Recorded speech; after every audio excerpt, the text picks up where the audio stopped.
All right, we'll go ahead and get started. We're going to be at the beginning of John chapter 9, and we're going to try and work our way through it.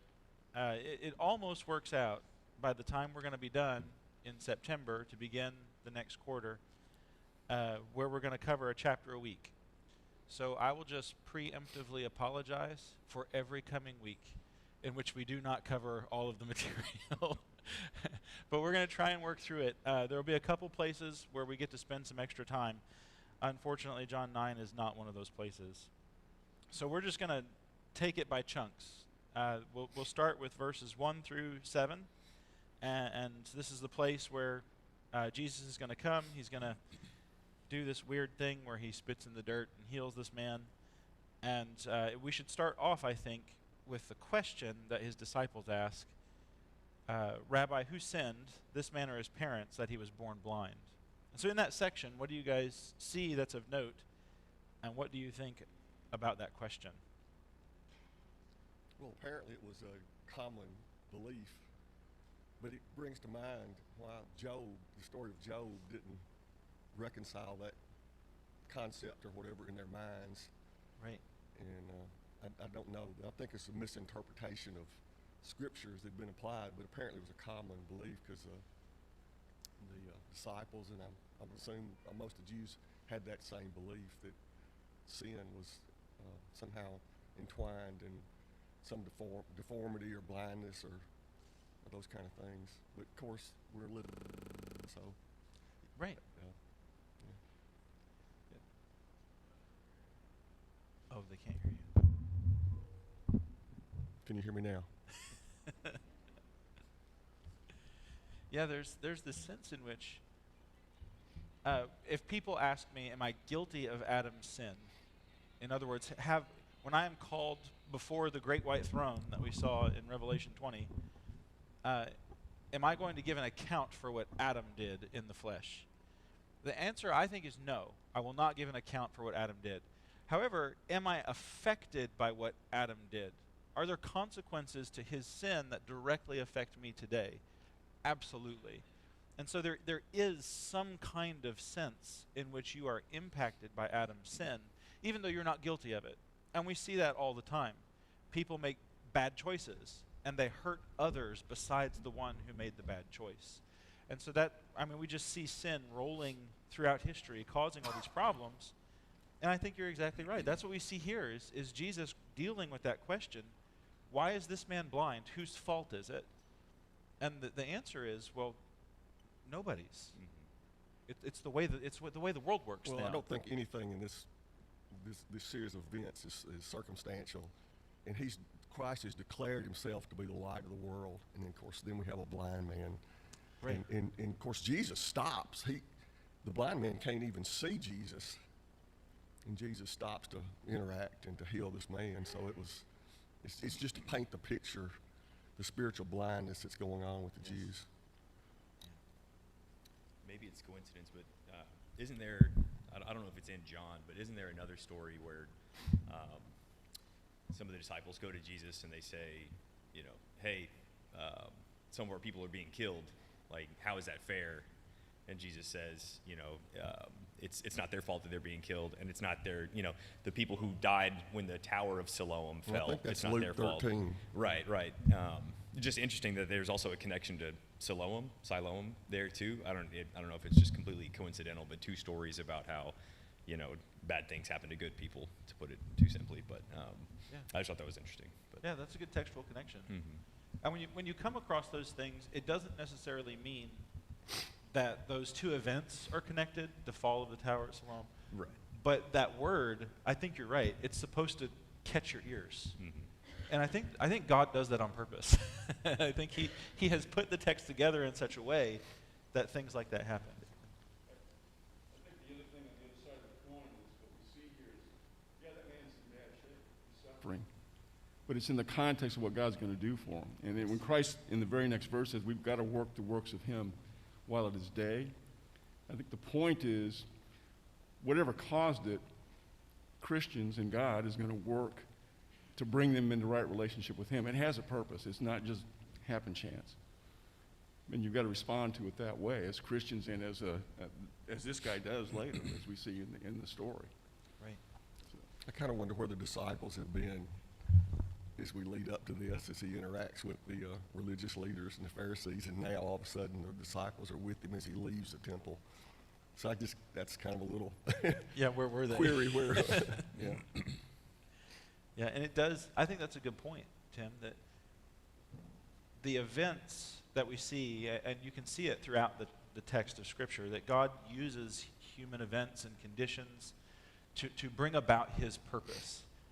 And while I couldn't tell you necessarily any given thing, any particular thing about the day today, that, oh, God put this here so these things would unfold, all I can tell you is that God's will does unfold. And so throughout life, there are things that God has orchestrated or arranged, and you definitely see that here in the text. God has this orchestrated so that people can see who Christ is. I think there's Jesse in the back. And you have anything to add while we're waiting? Well, it's not too long of a wait.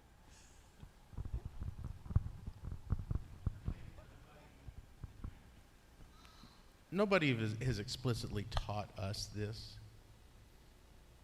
but for some reason, we can't seem to shake our idea from whether it's from our cultural pagan past, the idea of karma. We want to think that there is a reason for everything, but we can't ever answer why do good things happen to bad people and why do bad things happen to good people. And sometimes things just happen. Somebody's in the right place at the wrong time, in the wrong place at the right time. But we have to watch ourselves and make sure that we don't, because I've heard Christians think this way, and we have to go against what we may instinctively think, not just because this comes from a pagan way of thinking, and God does have providence, but he's not just going to, there's been quite a bit of suffering among Christians, and it doesn't have anything to do. We're not especially blessed because we're Christians in this physical realm. God does provide for us, and give us what we need. Sometimes he doesn't. He gives us what we need. He doesn't always give it. Right. And I don't know. I've rambled quite a bit. So. No, but you're right. That is one of the things that we struggle with. And we kind of get American Christianity, and I use that phrase, please understand that in the broadest possible way that you can understand that phrase. If you were to take a step back and you are a historian from 300 years in the future, and you look at American Christianity in the 20th and early 21st century, what has been packaged and shipped out to the world is the prosperity gospel. I mean, that is the overriding theme of religion in our country, where if you name it and claim it, you can have it. If you do right, you get right. And unfortunately, that's just not how life pans out. And you see that. Right? The most holy, noble, righteous person in all of human history is perhaps the one who suffers the most. And that's Jesus. He's also glorified the most. So I mean, there's the flip side of that. But we tend to see getting good things here in this life as the reward. And the message of Scripture is very consistent in that the things in this life are absolutely fleeting. The thieves break in and steal, moth and rust destroy. And so we are to lay up treasure in heaven where those things don't happen. And it's almost like Paul will say over in 1 Corinthians, God uses the weak things of this world to shame the strong. Because when Caesar comes, when the religious leaders come, when all these people come and they try and force the Christians into giving up their faith, they won't. And what can you do when you take everything away from somebody, even their life, and they don't budge? Now who's in control? And so there is this amazing picture in Scripture where true strength and true power is not in social standing, economic standing, political standing. It is in your standing, your faith in this powerful God who redeems people from the grave. Is there? So my initial comment was, but you've now have two comments, and I have the mic, so. I think I would take, to add on to what you're saying, even a step forward. It's not just a prosperity gospel that American Christianity has created. It's an entitlement. Like, we have decided, like, that's sort of the American sort of individuality, like rugged culture, and we've conscripted parts of Christianity into that and said that we are now entitled to things that other humans are not entitled to because we are Christians. And I think we have to be very, very careful in our current culture as Christians to actively push against that, because it is the opposite of what Christ teaches. But back to the prior comment, I would say that, you know, we sometimes, I think, miss opportunities to glorify God in what is happening around us, because it's not necessarily good or positive or what we want. But everything that happens in this world, God put this world in motion. He created it. And so everything that is happening in it, there should be an opportunity there for us to glorify him, regardless of whether it's positive or negative. And it's our responsibility, I think, to actively look for those things. And one of the things is just personally, like, I hear a lot about, which just, I can't fundamentally understand it, but this, like, separation of, like, science in the world from God. Like, God gave us science, and he gave us, like, these things, these ways to glorify him by the capabilities that he gave us. And I just think we miss opportunities sometimes to, like, look around, maybe when positive things aren't happening, like a health issue or whatever, and say, but look at these amazing things that God has made us able to do. Yeah, I think that's a really good point. Mm-hmm. It's a way to connect with people, because I think that there's this weird divide between, a lot of times, this American, I'll call it lowercase American Christianity, right, and science. But I feel like it's a place where we can connect with people, because if they, even if they don't necessarily believe what's in here, but if they have an appreciation for science and the world around us, it's like we can bond over that and say, hey, we're coming at it from different angles. I agree that this is amazing, and the way that this world works is incredible. I happen to believe that because I think God made it, and he used an incredible amount of creativity and thoughtfulness in the way that he made it. But it's a way to bond with someone, rather than just like, oh, you believe in X, Y, or Z, I'm going to shut you down, or that's evil, or that's sinful, or whatever. It's, I don't know. Totally agree. I just think we just need to find more areas where we can kind of connect with people and be joyful. And I think here in a little bit, just to try to bring it back to this, I think one of the things that the Jewish people here just completely lack is, like, joy. And, like, we're going to talk about legalism and that kind of thing in just a minute, but it's just the fact that there's no compassion or joy. Like, nobody is, like, picking this guy up and carrying him around on their shoulders. Like, you couldn't see your whole life, and now you can. Like, let's celebrate that, and then we'll try to work out why it might have happened or whatever, but, like, right. let's celebrate. But no, they treat him like he's trash, you know what I mean? They question him, and then, kind of a bookend from the question that started this passage. They say, who are you to talk to us? You were born in utter sin, right? And then they kick him out like he's garbage. And, whereas Jesus said, it's not because he sinned. But yeah, so that was kind of touching on a handful of things. This is, John later says that he wrote all this so that we could believe. But this whole story, and of course the other, as we go through this, it's really a picture or characterization of unbelief. Yes. What it looks like. And but back to where we are in these verses. We'll see the spiritual picture unfold as we get to the end of it, but it's just interesting. But he's declared he's the light. Here's this blind man. He puts the mud on his eyes, and he tells him to go to the pool of Siloam. Well, the pool of Siloam was where they got the water for the ceremony that honored God for providing water in the wilderness. And so that in Christ it said he was living waters. So it all just ties together in the dialogue we've just read, and it's just like in their face. And they still don't believe, no matter how much evidence. It's just a picture of unbelief that we see unfold here. Yes. And so If you can't that's see a it. lesson to learn for us too, that sometimes all the evidence in the world, and back to the science, they couldn't explain this. There's no way to explain this. They don't have doctors that can operate on eyes. They don't have any of that sort of thing. It's supernatural. They can't explain this. There's a young man in the back.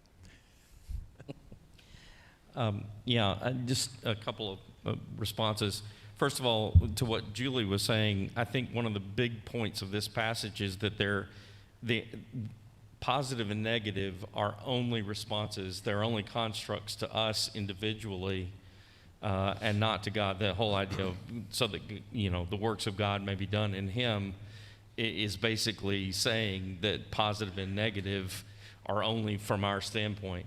But to speak to what Jim was just talking about, the interesting thing here to me, it was a question that I asked when I was first reading it, is why does John have to say that the word Siloam means sent? He's, wouldn't people who are reading this know this? And I kind of believe it's because John is staying on message. We keep talking about this, that John is staying on message, and he's saying, look, here's the part that, while the things that were happening to this man were arbitrary, here's the part that's not arbitrary. The part that's not arbitrary is that this is still talking about Jesus being sent from God to do the works of God. That's the part that where John's staying on message. So I just thought that was interesting. I just looked at it and went, why does John have to define that? And maybe it's because he doesn't have to define it. He's trying to make sure that we get just what it was that was happening here. It's all about Jesus being sent to do the works of God. The difficulty is that when you read through it, you get to the end and you're like, how can they not see? And that's what you're supposed to ask when you get to the end of the story. All the little details, all the big details. How can they not see this? And at the end, it's because they're blind. And the words of Jesus at the end, just to skip ahead a little bit, now that you say you can see, your guilt remains. That's chilling. It also shows us God's justice, where God's graciousness towards people. He deals with them where they are. But now that you say you can see, your guilt remains. And one of the things that we will run across in other people and in ourselves, and you probably have noticed it in yourself, and I'm sure you've noticed it in other people, is that sometimes facts don't matter. It doesn't matter what evidence you present to somebody when they've already decided something, you might as well argue with the wall. And I think we're seeing that unfortunate element of human nature here. I mean, to your point, where's the parade? Right. Where's the great celebration? The prophet Isaiah is coming to pass. In Isaiah 42, you're seeing what Isaiah prophesied coming to pass in front of you. The man himself will say, never before has anyone's sight been restored. He's right. It doesn't matter. And so I have to be very careful when I approach the biblical text and I read through and I'm dealing with Jesus, especially when I deal with Jesus, because he says things, and honestly, my gut reaction to a lot of things that Jesus says is, he can't mean that. Usually he does. And so we have to be careful that we don't have this seeing blindness also. And that's a really powerful, to me, a really powerful push to just trust and listen to what God is saying. All right, It's kind of sort of interesting. On the day of Pentecost, when Peter starts out, he talks about the man who's attested by his miracles and signs. He starts that out. Yeah. And of course, like you said, there's only a handful of miraculous healings in the Old Testament. And of course, Christ is healing. It seems All over. It seems like daily almost. I mean, but it's often. And of course, John says at the end, the books couldn't hold all the things that Jesus did if we wrote everything down. And so the evidence was there, like you said, but they just wouldn't, they wouldn't listen to it. I feel like the restoring the sight is kind of the primary miracle, but almost like the secondary miracle, you could call it, is just making it so that this guy was not just like literally sensory overloaded, catatonic, just like not ever having seen it in his whole life, and then all of a sudden just having it turned on like a light switch, and just being able to communicate and like take it all in. I don't, that's one of the coolest things, because you would think that just like, somebody who was born blind and never having that, part of their brain working properly or at all, right? And then all of a sudden, boom, they can take it all in. Just the fact that he's like having a conversation, and just talking, normally, is just super cool, right? Yeah, I agree. It doesn't speak to the man's faith here, but he had to have some faith in what had happened, because he went. Right. He left the temple and went all the way to the south end of Jerusalem to go to the pool of Siloam to wash his eyes. Yep. He acted on what had been presented to him. And to move in kind of on that same theme, with the healing and the washing of the eyes, there's a mixed reaction, where the neighbors, people who had seen him his entire life, they're like, wait, is that John? Well, let's use a different name. Is that Ezekiel? No, that can't be. He's blind. Well, it looks like him. And we do the same thing, where when something great happens, we're like, wait a minute, that can't be true. That can't be right. And I often find myself second guessing instead of glorifying. And here in the passage, that's why there's not the parade. Because they're like, wait, that can't happen. Instead of saying, wow, look what happened. And so in my life, I coming out of what I would consider to be the darkness, there is a moment where I feel like my sight is restored, where I can look back on my life and everything changed, the way that I saw everything. And it's like before, I was blind and I couldn't see.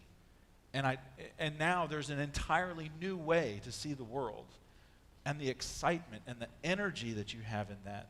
And that's kind of how I hear this man. I hear him every time he speaks, almost yelling, because he's so excited and everything is so amazing. And almost when you get to the end, there's going to be this frustration where they question him again. And he's like, what, do you want to be his disciples too? And I don't know. I don't know how to take that. Is he being snarky? Is he serious? Because he's excited. And so there's this energy in this man who was blind because he can see. And sometimes I forget, to my shame, like Peter will say, that when we forget the forgiveness of our sins, we become short-sighted. We become blind. Sometimes I forget this feeling. Sometimes I forget this excitement, the drive to go tell everybody, and the expectation that everybody wants Jesus. Everybody would want this. Why wouldn't you? And that should kind of fuel our faith and our evangelistic efforts. You have that which gives the blind sight. Why would you not want to share it? Yes.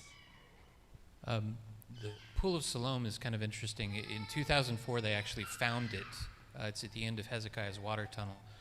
Before the archaeologists thought mikvah, a Jewish ritual bath, if it is, it would have been the largest one ever found, so they don't think that now. Now they understand a bathing pool outside the city walls. So one of the reasons the Pharisees probably didn't believe is because it wasn't a sanctified body of water. It was just an ordinary pool, which is kind of interesting. Yeah. I think one of the areas where the question is answered best, and probably where I see Jesus getting loud, is back in chapter 8 and verse 43. He says, why don't you understand what I'm saying? And it's a rhetorical question, because right after he says, it says because you don't want to, because your father is the devil and he doesn't allow you to. Yeah. That helps me to understand the shake the dust off your sandals comments, this type of situation. This is, I think, where something like that's applicable. And to go back to the lack of celebration, the lack of everyone declaring, isn't this wonderful? they are caught in something that we have to watch for ourselves very carefully, because his parents can't even celebrate this. They're afraid of being put out of the synagogue. So the religious leaders in their area have already made a decision, and any questioning of that decision is going to result in shame, and so they're not celebrating. But I think we have to be careful that we are always asking the right questions, because we are human. And we may have made, bad mental decisions or incorrect mental decisions. So we should always be willing to open the situation up and ask ourselves. Yeah, it's situations like this where sometimes I ask myself, do the Pharisees deep down believe, but they're so arrogant and stubborn that they convince themselves not to acknowledge that or admit it?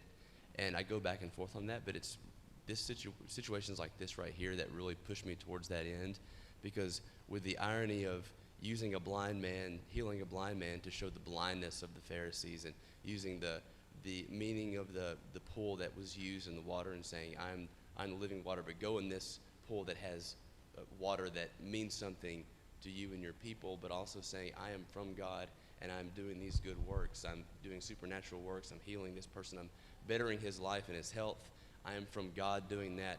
And hearing someone say that and do these works, they still think he's from the devil.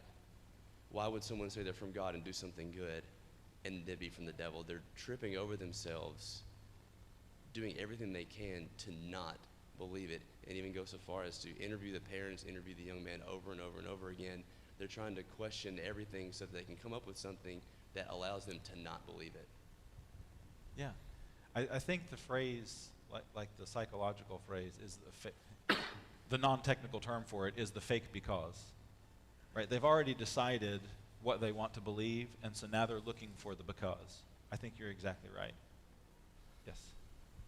The thing that triggered me more than any was in verse 16, where they said that the man is not from God because he does not keep the Sabbath. So what they did, they accused him of a process crime. Yes.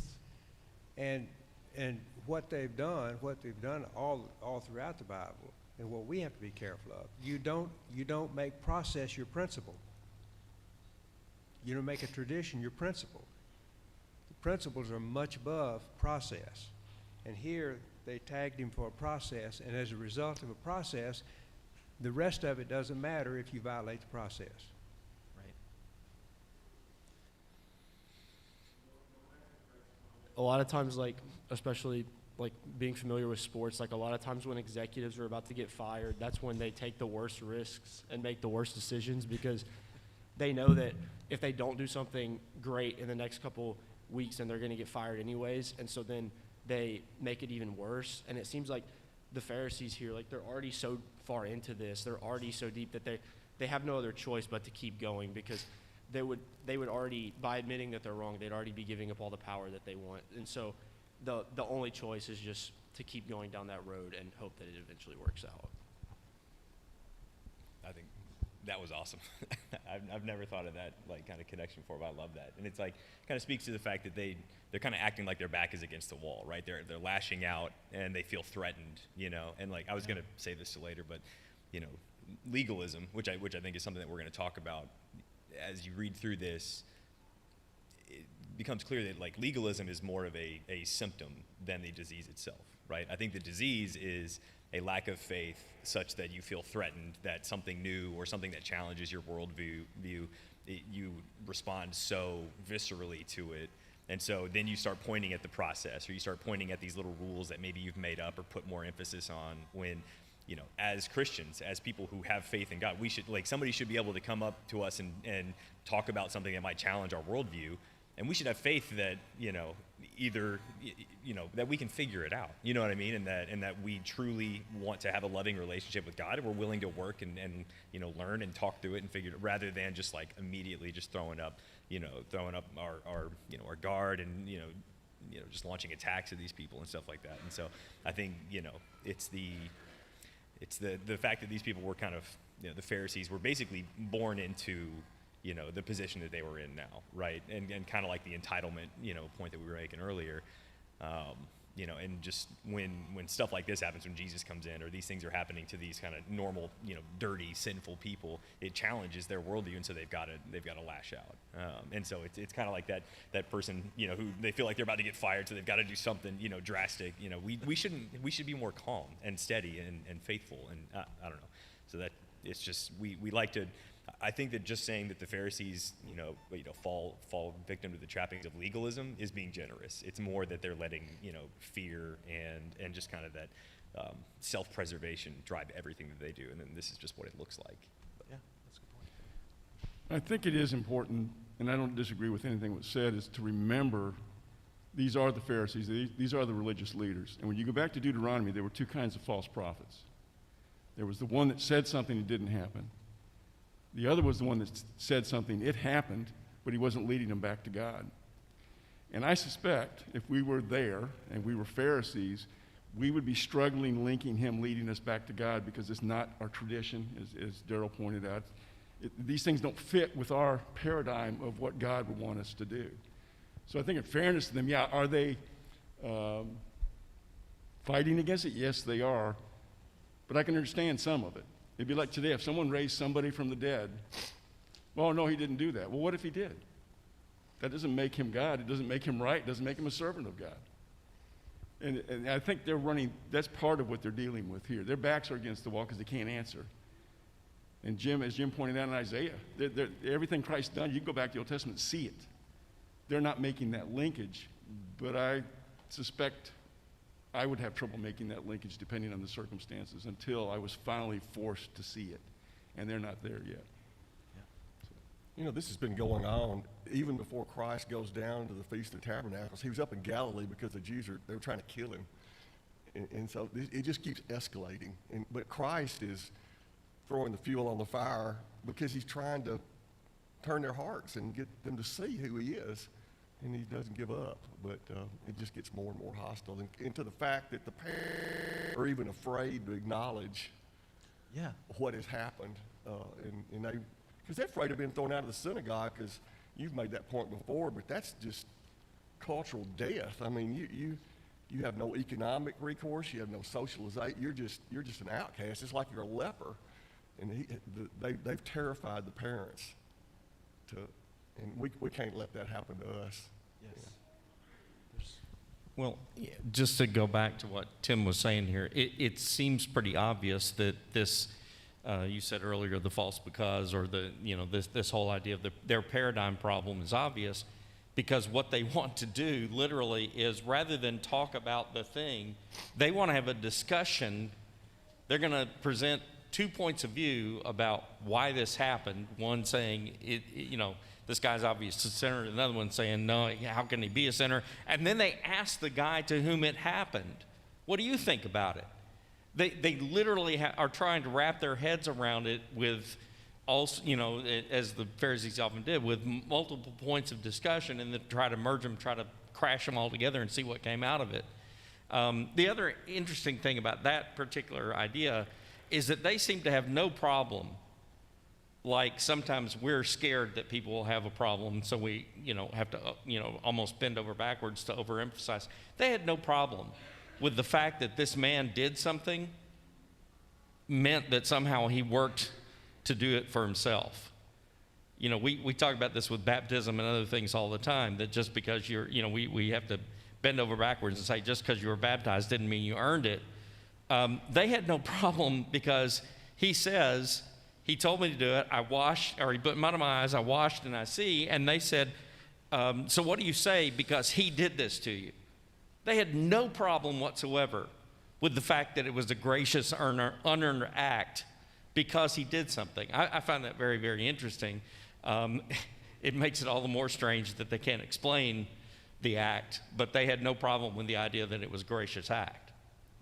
Yeah, I don't know whether they were trying to prove that it was a deception or something like that, because, I love it down in, I think it's verse 24. They get him to try to confess, and they quote Joshua talking to Achan, give God the glory. In other words, confess that there was something wrong with all this? Yeah, and when we read it, if we're not familiar with that, give God the glory, the high priest will say the same thing to Jesus. Mhm. And it is basically saying, confess. Mhm. And so that should tell you, coming back to their mindset, like Tim was saying, when I try and step into their shoes, I wish it was more difficult to do so. I wish that I didn't relate so well with them. They have their system of religion, and the way that they have it constructed. If you love God, you keep the Sabbath. If you love God, you do this. And they have this series of things that if you love God, then this is what you will do. And Jesus comes along and says, that's not how you love God. Now, if you love God, you'll keep the law, and there are some things, but it doesn't have to look exactly like that. And that kind of brings Daryl's comment back in, that they're so concerned with process, they forget the principle. They forget why there even is a Sabbath, because they're so concerned with keeping it. And sometimes we might find ourselves in the same situation. Sometimes we might forget why we eat unleavened bread and drink fruit of the vine. Sometimes we might get so concerned with what's on the table that we forget why there is a table. And we have to keep that. That is one of the powerful lessons for me. That blindness happens at the detail level, not at the principle level. And I think that's what Jesus is doing. He's desperately trying to pull them back upstairs and say, look. And they don't want to go. We're about to be out of time. So if you have any comments, now's the time to make them. Yes. So it makes me wonder where they think the authority is, because when they say, look, we know that God spoke to Moses. Well, how do they know that? Do they know it because their parents told them that, or do they know it because it's in the Scripture? Because when Jesus keeps pointing them back to Scripture, they don't want to go look at it and consider it. Yeah. Debbie.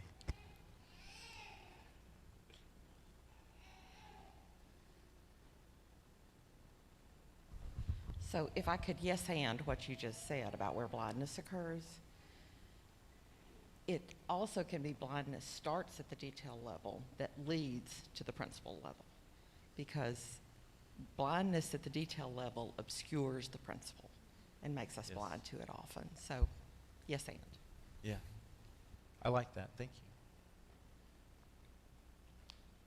I think maybe we can also understand why the Pharisees get so angry. If you ever want to make somebody mad, take their excuses away. And Jesus is doing that. Like if you've ever had to sell something, like I had a manager who trained me to sell things. He said when you're trying to sell, it was cell phones back in the early 2000s. When somebody walks up into your store and you're trying to sell them a phone, they're going to have 14 reasons why they don't need to buy the phone. So you take those 14 reasons away, and at the end, they're either going to hate you or they're going to leave with the phone. Those are the only two options. Because you have removed all their excuses. And we are very good at making excuses. I mean, if you have 14 reasons why you don't need a cell phone, you're good at making excuses. So Jesus comes and he strips all that away, and now you have to choose. And it's interesting that in religion, people are cool talking about Christianity, they're cool talking about whatever, like let's just all get along and be together, until you put Jesus in the mix. Because Jesus is the one that comes and takes away all the excuses. He's the one that says, follow me. And you have to pick. And I think that's part of what we're seeing here. And that's, back to what Tim said, that's John's message. He's staying on point with that. All right, we're out of time. We'll pick up next week in chapter 10. Thank you, guys, for doing this with me. Thank you all.